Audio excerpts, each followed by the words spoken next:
Halo pemirsa, bersama saya Bripol Intan Anansi.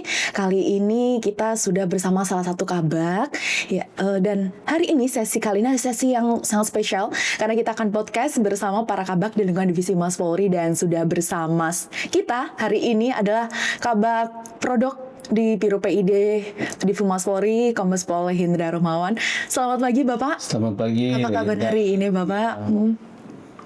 Baik kabarnya dan alhamdulillah sehat selalu. Baik, Bapak mohon izin, ini saya akan mendampingi Bapak, dan ini ada titipan pertanyaan langsung dari Bapak Kadif Humas Polri. Wah. Pemirsa bisa kita lihat ini masih tersegel ya, dan kita akan buka bersama-sama ya Pak. Oke.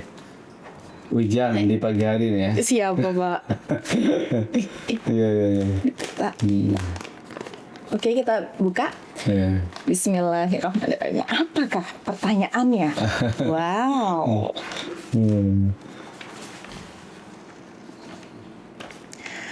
Nah, bisa kita langsung mulai Ya. saja Bapak. Oke. Dan ini ada titipan dari Pak Kadif, Bapak mohon izin. Pengalaman Bapak banyak di bidang lalu lintas dan sempat juga menjadi Kabid Humas di Kalimantan Barat ya Bapak. Kalimantan Tengah. Baik, Kalimantan Tengah, tepatnya kurang lebih sekitar 2 tahun. Iya. Seperti apa pengalaman Bapak saat menjalankan tugas di bidang tersebut, Pak? Pengalaman ya.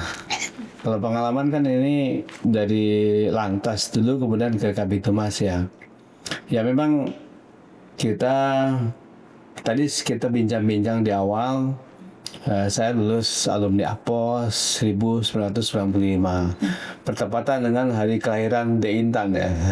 Betul. De Intan ini ya, baru keluar di dunia kita sudah jadi polisi ya. Dan pengalaman kita kalau di bidang fungsi ya memang ini adalah garis tangan ya. Karena kalau keinginan awal itu kita macam-macam ya. Kita anak tentara nih, anak angkatan darat, tinggal di komplek angkatan darat di Akmil Panca Arga itu. Nah kita tentu yang menjadi kebanggaan kita itu ingin jadi tentara gitu kan ya. Sehingga kita waktu itu inginnya ya ingin jadi tentara kan gitu. Tetapi perjalanan waktu cita-cita itu berubah menjadi kepolisian, Ya, kemudian di situ polisi keinginannya jadi brimob juga gitu. Tetapi kita tidak masuk dalam dikcur yang diarahkan ke brimob itu. Kemudian kita berubah, kita coba intel gitu. Tapi ternyata ayah juga seorang intel, sehingga ya saya di pengalaman lain gitu katanya. Sehingga kita akhirnya ada dua fungsi yang menjadi menjadi banyak yang diinginkan lah, yaitu fungsi reserse dan juga fungsi lalu lintas. Nah dari sini kita di Akademi Kepolisian itu ada tes psikologi. Waktu itu kita masih di Sukabumi ya. Baik. Sukabumi, kemudian kita tesnya langsung masuk ke reskrim gitu ya. Tapi pada saat pelaksanaannya kita dapat di fungsi lalu lintas juga gitu. Jadi memang hidup itu ada harapan keinginan, tapi kenyataan juga berbeda-beda. Dan ketika kita dapat dikcur di lalu lintas ini, kita juga sesuatu yang baru kan ini, apalagi ini. Sesungguhnya itu menjadi tantangan dan menjadi menarik dalam hidup kita itu. Nah kemudian kita penempatan bukan di tempat yang jauh lah dari harapan dari teman-teman, ibu-ibu orang tua apalagi ya, kecuali orang tua saya begitu penempatan waktu itu di Irian Jaya ya, Irja waktu itu. Nah yang menyemangati dan juga yang itu adalah ayah saya, itu Indonesia, Papua itu masih bagian Indonesia dan benderanya merah putih. Ini jadi hal yang lucu bagi kita, dan kita berangkat ke sana ya. Kemudian kita dikcur dan sebagainya, dan kita ikuti perkembangan di lalu lintas itu sampai 4 kali menjabat Kaslantas ya, baik itu di Polres Nabiri, Polres Sorong di Papua itu Irian Jaya itu ya, kemudian pindah P3 ke Jawa Timur, kita jadi Kaslantas Sampang dan Kaslantas di Polresta Madiun ya, kemudian jadi Kasubag Lantas, kemudian kita Sespim kita masih di lalu lintas juga di PJ ya, kemudian Setelah itu jadi kita Kapolres. Nah, setelah Kapolres, itu pengalaman yang berikutnya Kapolres 2 kali di Kalimantan Tengah ya tempatnya. Kemudian kita jadi KSPN ya. Setelah jadi KSPN untuk mencari kombesnya ini tentu saja kompetitifnya luar biasa ya di kepolisian ini. Kita dikenalkan oleh saat ini Pak Irwasum ya, Pak Deddy Prasetyo itu, ini jabatan yang kosong ini KSPN dengan Kabid Humas gitu ya. Nah inilah membuat sejarah baru lagi di hidup Di kita ya, Pak. itu. Waktu itu karena kalau kita sudah di KSPN cukup lama 2 tahun sehingga carilah penyegaran baru gitu sehingga kita di Bid Humas. Waktu itu masih AKBP jabat itu, kemudian setelah 6 bulan kemudian baru ada pengangkatan tipe Polda, kita jadi Kombes ya. Nah, pengalaman di Humas ini tidak mudah juga seperti yang lintas maupun daerahnya ya. Ternyata Humas ini pada saat kita menjabat itu banyak sekali lompatan dan perubahan yang sangat signifikan, di mana Humas itu adalah dasar tantangan di dunia modern ini dengan manajemen media yang berubah dengan pesat itu, sehingga saya masih ingat sekali apa disampaikan oleh Pak Tito Karnavian sebagai Kapolri kita dan juga oleh waktu itu Kadif Humasnya Pak Iqbal ya, menyatakan bahwa ada kekuatan keempat yang saat ini mempengaruhi situasi politik ya di dunia maupun di negara kita, yaitu 3 pilar ya, seperti legislatif, yudikatif, eksekutif, tambah satu adalah manajemen media. Media ini kekuatan yang besar. Nah saat ini kita berkecimpung di situ ya, berkecimpung di situ ya, kita nikmati, kita pahami, dan sampai saat ini pun ilmunya kita masih tetap kurang ya. Perkembangan zaman menuntut kemampuan kita, kapasitas kita lebih tinggi lagi, dan kita harus juga meningkatkan ilmu tentang kehumasan ini. Ya, ada satu kata tagline yang menjadi dasar buat kita bahwa berbicara itu ada seninya. Baik. Dan juru bicara itu tidak hanya sekedar bicara. Ini salah satu tagline kita yang tentu akan harus kita pahami semua sebagai anggota Polri dan khususnya anggota Humas. Siap, Ini demikian. Baik, Bapak, selanjutnya Bapak ini kan saat ini menjabat sebagai Kabag Prodok Biro PD Divmas Polri. Pak, saat Bapak ditunjuk menempati jabatan itu dan mengemban amanah baru, apa gambaran Bapak pertama kali, Bapak? Ya, jadi kita di Divisi Humas, di Humas ini kita ada 3 jabatan ya yang pernah saya jabati ya di sini. Pertama Kabid Humas Kalteng tadi ya, kurang lebih 2 tahun lebih. Kemudian kita pindah ke Kabag Pensat ya, penerangan satuan yang ada di Biro Penmas ya. Di situ kita cukup lama juga, 2 tahun lebih gitu. Dan kita banyak mengetahui perkembangan situasi sesungguhnya di Humas itu seperti apa di situ ya. Karena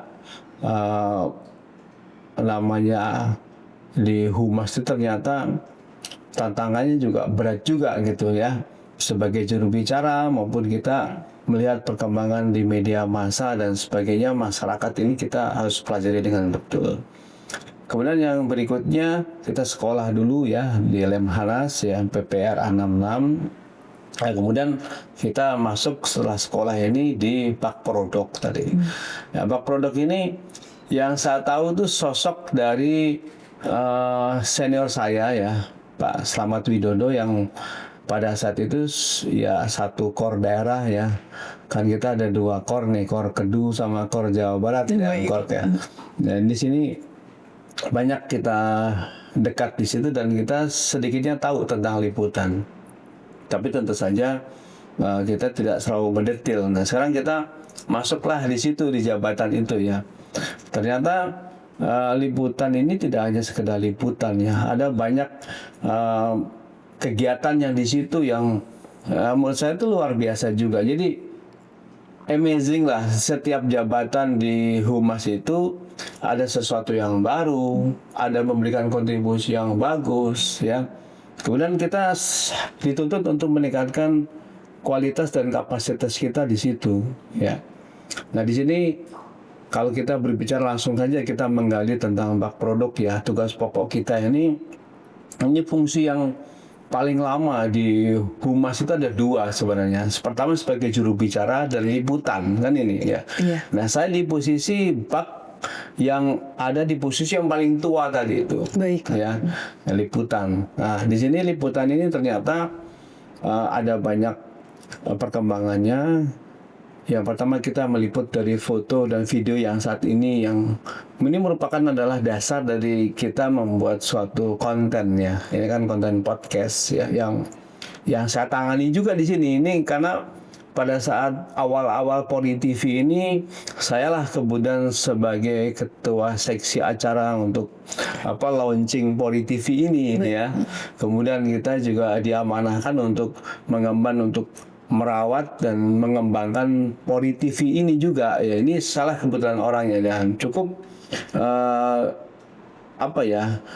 cukup banyak tantangan juga gitu ya. Yang pertama dulu dari Pemret yang menjadi pengelola di sini itu sulit untuk berkomunikasi dengan kita ya, tetapi kita hanya bertemu dengan teman-teman media yang satu jalur, satu frekuensi, sehingga kita bisa bangun bersama ya. Sehingga pada saat itu pengembangan Pori TV juga mengalami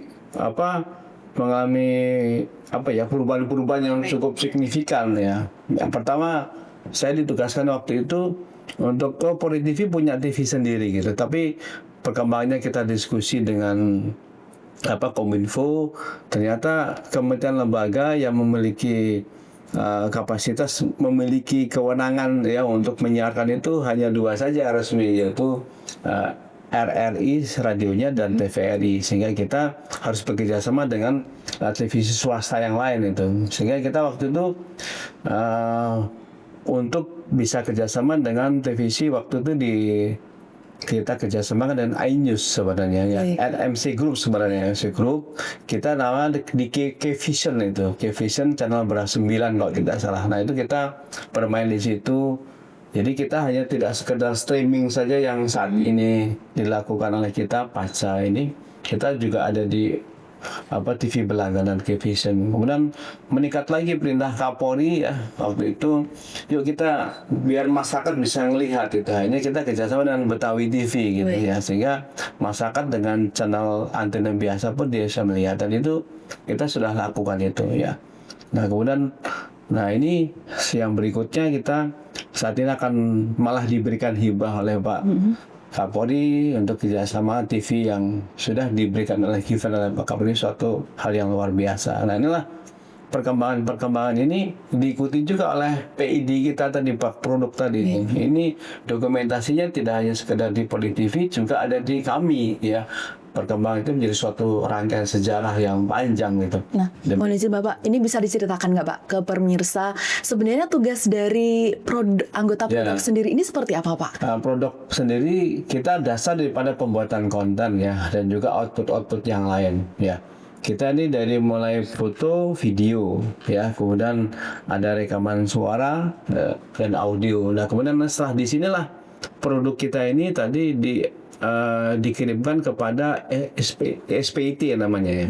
SPIT ini nanti di sini teman-teman dari fungsi lain, dari pak lain itu bisa mengambilnya ya, termasuk teman-teman media juga yang legal dan juga yang punya kepentingan untuk bagaimana menyiarkan secara positif itu bisa di SPT. SPT itu merupakan big data kita. Nah, disitulah kami menyediakan pelayanan kepada teman-teman itu untuk bisa diambil. Nah, nanti di sini ada bak PK, ambil videonya, foto kita, bikinlah dia konten meme, ada konten video tayang dan sebagainya. Nah, kemudian yang berikutnya kita ini juga ada membuat jurnal ya, karena kita kan yang meliputi sejarah kegiatan-kegiatan di kepolisian, baik pimpinan maupun seluruh anggota polisi yang ada di sini ya. Nah kemudian di sini kita buatkan jurnal itu dalam suatu buku dan dokumen. Kita juga lempar juga ke SPT. Nanti SPT ini bagusnya di Pak Kadif ini ya, Pak Dr. Sandi ini membuat suatu portal yang bisa menggabungkan seluruh biro ini. Ya, ini seperti induknya. Ya, induknya. Ini kan ini merupakan suatu big data. Jadi big data di seluruh Polda jajaran ada namanya SPIT. Tapi induk daripada semua biro ini ada di portal Humas tadi itu. Nah, di sini bisa dimanfaatkan ya untuk menjadi suatu produk. Nah, tugas yang lain lagi kami ada ILM namanya, Iklan Layanan Masyarakat. Nah, himbauan-himbauan yang kita ada 10 produk ILM tadi itu yang kita kerjasama dengan produksi TV ya. Seperti kemarin yang terbaru ada namanya iklan Nataru ya, ada perayaan Natal, ada kemarin ada pembentukan Kortos Tipikor, ada PPRA. Kita buat konten-konten itu kita kenalkan kepada masyarakat. Produknya bagus sekali. Sama dengan iklan yang di televisi yang punya rating yang cukup mahal harganya. Dan kemudian untuk outputnya kita sebarkan juga ya, kita di medsos sosial kan teman-teman Biro Umulmat juga bisa mengglorifikasikan itu, Baik. memviralisasikan itu. Kita juga ke televisi, ada namanya program replacement. Nanti replacement ini seluruh televisi yang ada di Indonesia kita buat kerjasama untuk menayangkan iklan layanan masyarakat itu. Ya, kemudian juga ada di Videotron, bahkan di komuter tuh ya, kalau yang seperti saya nih, walaupun Kombes ini kita masih suka menggunakan angkutan LRT, MRT ya, kita bisa mendengarkan audio di situ maupun sometimes itu kita bisa beruntung bisa ngelihat konten kita di situ. Baik, Pak, selain tadi membuat iklan layanan masyarakat, itu tentunya informasi untuk masyarakat ya, Pak. Ya. Terkait fungsi dan tugas yang dilakukan oleh Bak Produk itu sendiri, seperti apa, Pak, dalam menjalankan tugas-tugas kepolisian? Ya, pertama kita ada kegiatan yang dilakukan oleh Satker di divisi Satker di seluruh Polri ya. Ya, dari Mabes ini maupun di wilayah. Kita tidak hanya terbatas di Mabes saja. Nah, mereka mengirimkan kegiatan mereka, nanti kita akan merespon dengan pelayanan yang cepat dimanapun berada, dari mulai sekitar Mabes ya, di Pulau Jawa, bahkan keluar seujung dunia pun kita kalau seandainya ada kegiatan itu dan acaranya ada ya kita berangkat. Siap. Nah, itulah kegembiraan kami di anggota kami, di samping meningkatkan kapasitas dan kualitas kita tadi itu, profesionalisme harus kita jaga. Nah, kita juga siap untuk siapkan fisik mental untuk meliput kemana-mana ya.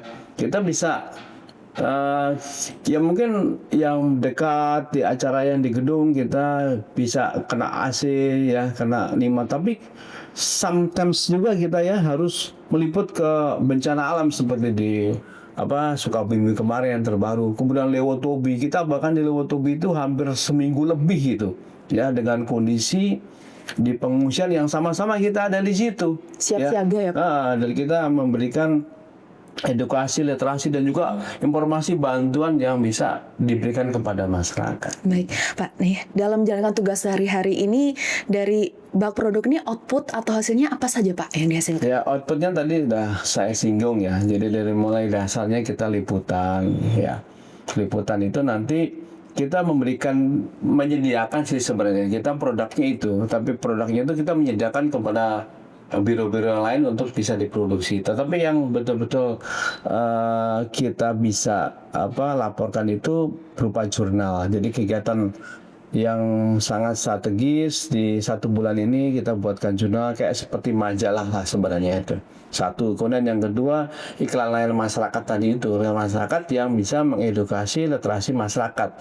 Nah, sekarang lemparannya kemana? Tadi saya katakan ada ke televisi, ada termasuk Polri TV ini juga menyiarkan replacement kita tadi itu, ada ke Videotron yang ada di kita di PED juga di media sosial yang tadi saya katakan. Nah, kemudian ya berikutnya teman-teman televisi nih, jadi kita tidak meliput ya, Bang, kita minta datanya untuk ini foto dan juga video ya, kita masukkan ke SPIT tadi itu.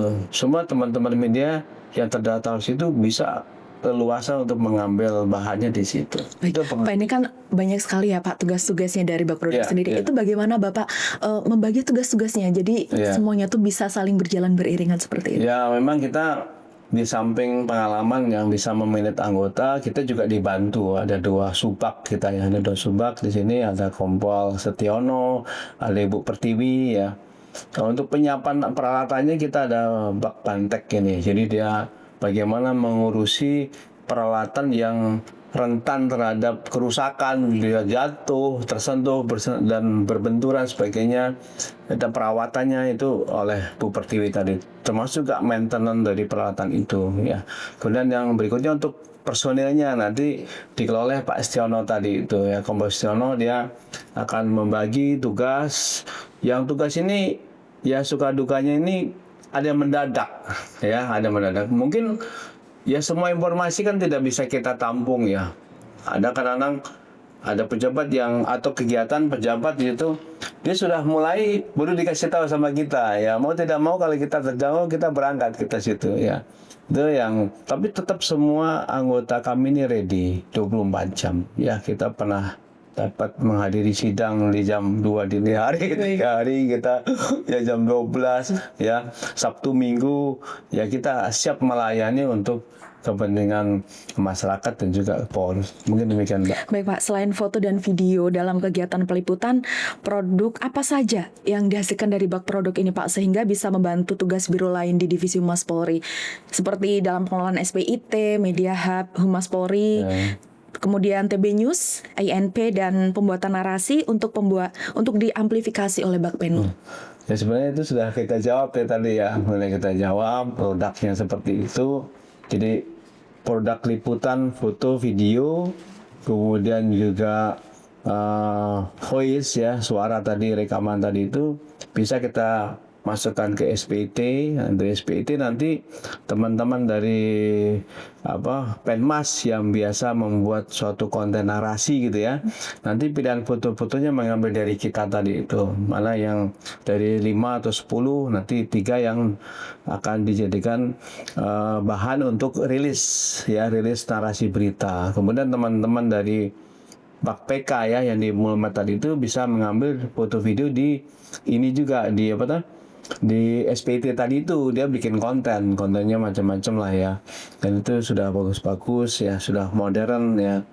Di Intan kan juga di Mulmet ya, di bagian apa di Intan? Di bak produk kreatif Bapak. Bak produk kreatifnya, jadi tahulah bagaimana cara kinerjanya seperti itu ya. Kita pahami bahwa kita selalu meningkatkan kualitas, itu yang paling penting ya. Kapasitas ini, adik-adik ini kan kadang-kadang juga mungkin buru-buru ya, atau mungkin masih baru. Kita selalu ada ANAF itu, ANAF tiap bulan, ini hasil foto kamu yang perlu diperbaiki ini. Jadi ini ada satu tips ya buat Intan dan juga buat pemirsa di sini ya, pemirsa podcast ini. Kita membuat suatu konten itu bisa membuat pembuat konten itu lebih mudah, lebih lebih asik, lebih pilihannya banyak itu dari awal liputan itu ya. Di sini kita ada aplikasi-aplikasi yang bisa membuat konten secara mudah ya, seperti Capcut ya, kan itu mudah sekali ya. Mungkin aplikasi-aplikasi lain yang bisa buat keluarga dan sebagainya. Tapi di sini dasarnya adalah pengambilan foto liputan tadi itu. Ada 5 tip yang saya bukan profesional tapi saya mempelajari ini. Yang pertama itu ketika pengambil foto itu antara atas bawah sampai kanan kiri itu harus seimbang, proporsional. Angle proporsional itu betul-betul presisi gitu ya di tengah. Sehingga nanti ketika dia mau mengedit sesuatu itu masih ada space untuk bisa dipotong maupun di crop gitu. Itu satu. Kemudian yang kedua, tampilan foto ini estetikanya orang yang difoto ini harus juga melihat kamera itu ya, seperti inilah Mbak Intan ini kan namanya itu ketika di kamera itu bisa menarik ya. Intan, Ines itu kan ketika di kamera menarik. Dan ini kan adik-adik ini kan pilihan saya juga dulu saya sekali sih kan dari saya juga dulu. Siap. Ini saya pilih ini ya. Dan bahkan Joyce pun seperti itu. Dulu belum punya kemampuan untuk berbicara, ngomong pun sulit itu, tapi saya punya karakter, dia bisa nih kita didik. Dan itu memang dulu kerjaan saya sewaktu di Kalteng juga gitu, pembaca terus aku belum teman-teman Polwan, adik-adik Polwan itu saya bina, dan itu dia jadi semua itu. Nah di sini karakter untuk di depan kamera ini memang perlu ya, ada keberanian di samping pengalaman itu ada keberanian. Nah ini yang kedua ya. Terus yang ketiga, ketika kita mengambil suatu gambar fokus itu jangan ada yang terpotong dari objek itu ya. Contoh misal begini, di Intan ada kawannya nih sebelah-sebelahnya, atau mungkin ada objek di belakang sana itu. Nah, kawan-kawannya ini jangan sampai kepotong, mungkin hanya kepalanya separuh gitu. Kemudian badannya ada separuh gitu ya. Kemudian tangannya masih ada ini. Nah, itu hilangkan itu. Hilangkan itu. Jangan sampai nanti secara estetika maupun juga profesionalitas itu tidak bagus. Nanti kita membuat konten itu juga sangat tidak menarik, dan ketika itu nanti dikirimkan melihat, aduh, pasti ada komplain gitu. Kenapa kok badan saya cuma separuh doang gitu, walaupun mungkin dia bukan objek yang akan dituju. Udah. Kemudian pada saat zoom, mungkin zoom inilah perlu suatu alat yang bagus ya. Telenya bagus, momennya bagus ya. Ada namanya golden time gitu kan. Ya, golden time itu banyak istilah yang bisa dimanfaatkan itu. Seorang yang salaman, seorang berbicara, itu tuh waktunya sepersekian detik. Ya. Membuat foto berbicara seperti itu ya Pak. Ya. Berbicara, bermakna, itu tuh golden time itu. Nah itu tingkat profesionalitas dan hasil itu yang kita cari itu. Ya, nah inilah kita, saya kira makanya kalau seandainya Intan sedang berfoto kan ada berapa lagi foto tadi sekali itu pasti ada golden time-nya, di mana senyumnya bagus, matanya lagi terbalalak dan sebagainya, posisi badan kita juga seimbang. Nah itu Angel tadi, nah itu golden time, dan kita juga menuju ke sana. Nah ini tip-tip saya yang saya katakan. Kita ada di bak produk itu, kita mempelajari, kita mau belajar, dan itu kita berikan tipsnya kepada anggota. Dan ini anggota kita juga sudah mulai meningkatkan kapasitas dan kualitas gambar yang seperti itu juga. Demikian. Baik, kita tahan dulu Pak. Kita akan istirahat sejenak sebelum lanjut ke pertanyaan berikutnya. Terima kasih.